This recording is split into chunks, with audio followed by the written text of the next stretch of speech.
Hi friends, good evening. Surendra here from wealthy wealthy workshop. तो आज हम मार्केट्स को एनालाइज करेंगे।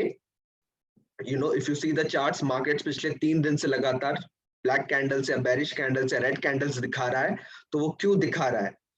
ठीक है, उसको एनालाइज करेंगे, चार्ट्स को देखेंगे और कहाँ पे सपोर्ट है, कहाँ पे रेजिस्टेंस है और मार्केट ने कहाँ पे रेजिस्टेंस लिया, वो भी हम चार्ट्स पे देखेंगे। तो आपको समझ में आ जाएगा कि कैसे मार्केट्स को एनालाइज करना है।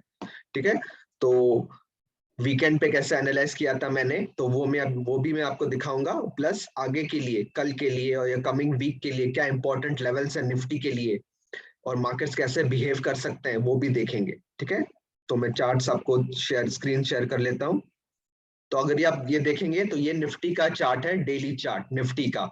ठीक है, तो now if you see here, यहाँ पे एक सपोर्ट लिया। ठीक है, यहाँ तक आज मार्केट गिरा था, इस लेवल तक जहां पे मैंने लाइन ड्रॉ की है, और यहाँ पे मार्केट्स ने सपोर्ट लिया। तो यहाँ पे इफ यू सी, यहाँ पे एक लॉन्ग टेल है, कैंडल की एक लंबी टेल है। तो यहाँ पे क्या था, यहाँ पे एक सीआईपी सपोर्ट है। ठीक है, सीआईपी। तो सीआईपी मतलब प्रीवियस जो सपोर्ट या प्रीवियस रेजिस्टेंस है, वो previous support becomes previous resistance और previous resistance becomes current support. ठीक है, तो यहाँ पे एक सीआईपी लेवल है, इसीलिए वो एक इंपॉर्टेंट लेवल है सपोर्ट का। ठीक है, तो पिछला, जैसे ये देख सकते हैं, पिछला ये रेजिस्टेंस था। ठीक है, तो पिछला रेजिस्टेंस अभी सपोर्ट बन गया, तो दैट इज कॉल्ड सीआईपी या चेंज इन पोलैरिटी। ठीक है, तो पिछला रेजिस्टेंस यहाँ पे अभी करंट मार्केट में वो सपोर्ट बन गया है। ठीक है, तो वो उसको हम सीआईपी कहते हैं या चेंज इन पोलैरिटी कहते हैं। ठीक है, पिछला सीआईपी, पिछला resistance now is acting like a support. ठीक है, तो यहाँ पे देख सकते हैं, यहाँ 3 ब्लैक कैंडल्स, 3 बेरिश कैंडल्स दिखे हमको निफ्टी पे, और यहाँ से मार्केट एक इंपॉर्टेंट लेवल पे आ गया है।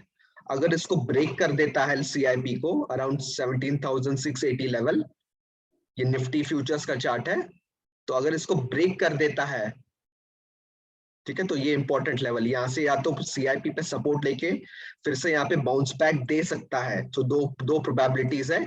अदरवाइज यहाँ पे इसको ब्रेक करके इट में break the support and come down. तो सपोर्ट ब्रेक करके और भी नीचे आ सकता है, या हमको देखना है, कल का एक इंपॉर्टेंट दिन है और मंडे का भी, कि यहाँ पे सीआईपी पे सपोर्ट लेता है या उसको ब्रेक कर देता है। अगर उसको ब्रेक कर देता है सीआईपी को विद अ बिग ब्लैक और अ बेरिश कैंडल से अगर ब्रेक कर देता है, तो और भी उसको जाने की, नीचे जाने का बहुत सारी अपॉर्चुनिटी और भी है। ठीक है, बट यहाँ पे अगर सपोर्ट लेता है सीआईपी पे, तो यहाँ से बाउंस बैक देखने को मिल सकता है हमको। ठीक है फ्रेंड्स, ऐसे आपको एनालाइज करना है एवरी वीक, एवरी डे, कि मार्केट सिनेरियो क्या है, निफ्टी के चार्ट्स क्या कहते हैं, बैंक निफ्टी के चार्ट्स क्या कहते हैं, या सेक्टर्स के चार्ट्स क्या कहते हैं, वो हमको डेली बेसिस पे या वीकेंड पे भी एनालाइज करना है। ठीक है, तो एक सीआईपी का एक इंपॉर्टेंट लेवल है। अगर आपको सीआईपी नहीं पता है, तो ये आज आपने नई बात सीखी कि प्रीवियस रेजिस्टेंस बिकम सपोर्ट और प्रीवियस सपोर्ट रेजिस्टेंस बन जाता है। ठीक है, और यहाँ पे मार्केट्स लगातार 3 दिन से बेरिश क्यों रहा, इसका हमको एक इंडिकेशन मिला था 18th को। 18th का अगर आप कैंडल देखेंगे तो ये बेरिश एंगल्फिंग का कैंडल है। ठीक है, तो बेरिश एंगल्फिंग बहुत ही सिंपल कैंडलस्टिक पैटर्न है। तो सिर्फ प्राइस एक्शन से आप पता लगा सकते थे कि यहाँ पे थोड़ा सा बेरिश इंडिकेशन है, बेरिश सिग्नल है। ठीक है, so this was an important candlestick pattern bearish engulfing का, और वहां से कंफर्मेशन मिला, तो यहाँ पे लगातार 3 दिन मार्केट नीचे गिरा। ठीक है, तो सिंपल एनालिसिस करना है हमको, बहुत ही सिंपल रखना है, ज्यादा कॉम्प्लिकेट नहीं करना है। प्लस इफ यू सी, ये जो बेरिश एंगल्फिंग कैंडल है वो रेजिस्टेंस पे आया है। ठीक है, निफ्टी का जो यहाँ पे रेजिस्टेंस है, प्रीवियस रेजिस्टेंस, वहां पे हमको उस लेवल के आसपास हमको ये बेरिश एंगल्फिंग आया है। सो दैट इंडिकेट्स ये एक इंपॉर्टेंट लेवल पे एक बेरिश सिग्नल या एग्जॉशन या मार्केट थक गया था, तो यहाँ से रिट्रेसमेंट या करेक्शन हो सकता था। ये हमको 18th को एक इंडिकेशन मिल गया था। ठीक है, तो बेरिश एंगल्फिंग भी था, प्लस एट रेजिस्टेंस निफ्टी एक रेजिस्टेंस पे था, और उसके बाद यहाँ पे एक फिर से अभी सीआईपी सपोर्ट पे आ गया। तो इसको अगर ब्रेक कर देता है, देन थोड़ा सा और भी नीचे गिर सकता है मार्केट। बट यहाँ से अगर सपोर्ट लेके हमको बुलिश कैंडल दिखाता है कल और मंडे को, तो एक फिर से बाउंस लेके फिर से ऊपर जा सकता है। ठीक है, तो ये एक इंपॉर्टेंट जंक्चर पे है, इंपॉर्टेंट लेवल पे है निफ्टी। तो जस्ट वेट एंड वॉच कि सपोर्ट ब्रेक होता है या नहीं। अगर ब्रेक होता है तो हम शॉर्टिंग अपॉर्चुनिटीज स्टॉक्स में, स्टॉक स्पेसिफिक या निफ्टी में भी कर सकते हैं। ठीक है friends, so this is just simple analysis, simple रखना है हमको एनालिसिस को। प्राइस एक्शन देख के या मोमेंटम देख के हम मार्केट्स को एनालाइज कर सकते हैं। And if you see the RSI also here, RSI भी 60 के नीचे आ गया है अभी, ठीक है। तो आरएसआई भी हैज कम बिलो 60। तो पहले आप देखा था आपने आरएसआई वाज अबव 60, तो बहुत ही बुलिश मोमेंटम के साथ मार्केट ऊपर जा रहा था, बट अभी वो 60 के नीचे आ गया है। बट अगर हम वीकली में देखें तो वीकली में भी आरएसआई 60 के नीचे है, ठीक है। 2 हफ्ते के लिए आरएसआई 60 के ऊपर था, which was a bullish signal. But अभी आप देखेंगे आज का चार्ट, अभी वीक तो कल खत्म होगा, तो यहाँ पे अभी भी आरएसआई 60 के नीचे है। तो कल का क्लोजिंग देखना है कि 60 के ऊपर होता है या 60 के नीचे होता है, ठीक है। तो कल का भी एक इंपॉर्टेंट दिन है, सीआईपी को होल्ड करता है या सीआईपी को ब्रेक करता है, ठीक है। इसलिए it's an important day tomorrow as well as next week Monday, ठीक है फ्रेंड्स। तो ये सिंपल एनालिसिस है निफ्टी का। तो निफ्टी ने बेरिश सिग्नल क्यों दिया था? Because of bearish engulfing. तो अगर आपको ये आपके स्टडी में, आपके एनालिसिस में होता कि yes it's a bearish engulfing candle, तो आप शॉर्टिंग अपॉर्चुनिटीज के लिए मार्केट में देखते हैं, स्टॉक्स में देखते हैं, and then you could have made decent good money out of the bearish trend last 3 दिन में, ठीक है फ्रेंड्स।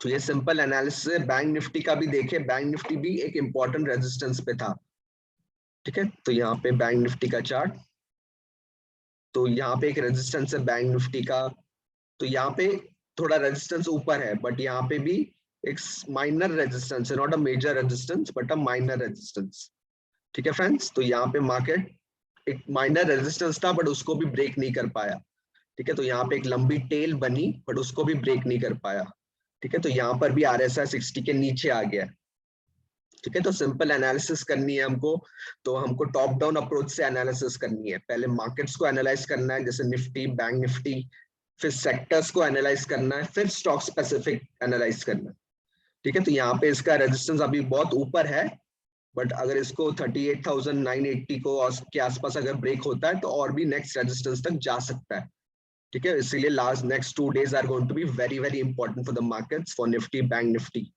ठीक है फ्रेंड्स। तो यहाँ पर भी आरएसआई नीचे है और वीकली चार्ट में भी आरएसआई 60 के नीचे है। सिर्फ मंथली पे लॉन्ग टर्म ट्रेंड जो दिखा रहा है बैंक निफ्टी अभी भी 60 के ऊपर है या 60 सपोर्ट लिया है, तो लॉन्ग टर्म ट्रेंड अभी भी इंटैक्ट है according to the monthly chart. But जो मीडियम या शॉर्ट टर्म ट्रेंड थोड़ा सा कंसोलिडेट हुआ है, बट कल का एक इंपॉर्टेंट डे है, ठीक है। तो यहाँ पर भी देखेंगे बैंक निफ्टी में यहाँ पर भी एक सीआईपी सपोर्ट है, ठीक है। तो ये भी एक इंपॉर्टेंट लेवल पे है, this is also at CIP level 37,730 के आसपास बैंक निफ्टी फ्यूचर्स, ये भी एक सीआईपी सपोर्ट पे है अभी। तो हमको देखना है अगले 2 दिन में इसको ब्रेक करता है या यहाँ पे एक सपोर्ट लेके फिर से बाउंस देता है टू द नेक्स्ट रेजिस्टेंस, ठीक है फ्रेंड्स। तो दोनों निफ्टी और बैंक निफ्टी एक सीआईपी सपोर्ट पे है। सीआईपी समझ गया, प्रीवियस रेजिस्टेंस अभी सपोर्ट की तरह एक्ट कर रहा है, तो यहाँ पे एक सपोर्ट ले सकता है। तो अगर बुलिश कैंडल मिलता है कल तो we could see a bounce tomorrow और ऑन मंडे, बट अगर उसको ब्रेक कर देता है with a black candle, with a bearish candle, then that's a worrying sign for the market, और भी नीचे गिर सकता है, then we can go for shorting opportunities, ठीक है। तो यहाँ पे हमको देखना है, कल का दिन इंपॉर्टेंट है और मंडे का दिन भी इंपॉर्टेंट है, ठीक है फ्रेंड्स। तो सिंपल एनालिसिस है कल के लिए। मैंने आपको निफ्टी और बैंक निफ्टी का एनालिसिस दिखाया, वैसे ही आपको स्टॉक में भी एनालाइज करना है, ठीक है। तो आपको ओवरऑल पिक्चर पता चलेगा, सेक्टर के चार्ट्स भी एनालाइज करने, जैसे IT sector, banking sector, private banking sector, PSU bank, pharma sector, metal sector, तो ये सारे सेक्टर्स को भी आप एनालाइज कर सकते हैं, so that you pick the right stock, तो आपका ट्रेड हाई प्रोबेबिलिटी का होगा, ठीक है फ्रेंड्स। तो बहुत ही सिंपल है, नो कॉम्प्लिकेशंस। तो I hope this helps you to analyse the markets, और आप रेडी होंगे कि वेदर सीआईपी ब्रेक होता है या सपोर्ट लेके बाउंस होता है। तो इंट्राडे में भी आपको अपॉर्चुनिटीज मिलेंगे, प्लस शॉर्ट टर्म में भी आपको अपॉर्चुनिटीज मिलेंगी, ठीक है फ्रेंड्स। तो ये आज का एनालिसिस था। मैं एक और वीडियो लेके आने वाला हूँ मे बी टुमारो, कि बजाज फाइनेंस में लास्ट ईयर जैसे ट्रेड करते आप तो कितना प्रॉफिट कर सकते थे, और करंट ट्रेड में भी कितना प्रॉफिट हुआ स्टार्टिंग इन जनवरी, वो भी मैं आपको बताऊंगा। maybe tomorrow I'll make a video so that you can also learn from it, and आप भी इतना profit कर सकते हैं if you follow the process, ठीक है friends। so that's it from me today, analyze the charts, आपका homework कीजिए and be ready for tomorrow and the next week, ठीक है friends, thank you so much, see you in the next video, thank you so much, thank you.